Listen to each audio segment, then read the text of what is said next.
Galit na galit ka sa taong nagkaroon ng achievement. Inis na inis ka. Samantalang siya, pinapakisamahan ka pa rin niya ng taba. Sa tingin mo, sinong talo sa inyong dalawa?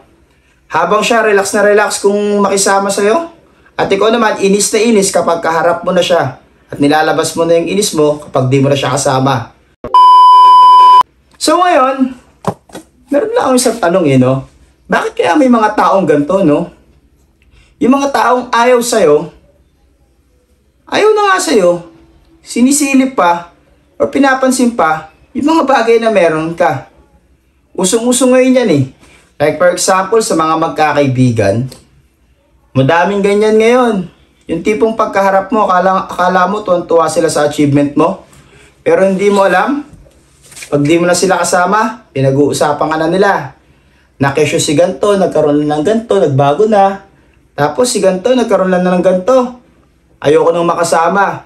Di ba isipin mo, galit na galit ka sa taong nagkaroon ng achievement. Inis na inis ka. Samantalang siya, pinapakisamahan ka pa rin niya ng taba. Sa tingin mo, sinong talo sa inyong dalawa? Habang siya relax na relax kung makisama sa'yo? At ikaw naman, inis na inis kapag kaharap mo na siya. At nilalabas mo na yung inis mo kapag di mo na siya kasama. Isipin mo, kung ito ang uri ng tao, tigil mo na. Kasi kung ayaw mo sa isang tao, baliwalain mo. Kung ayaw mo sa isang tao, wag mong intindihin.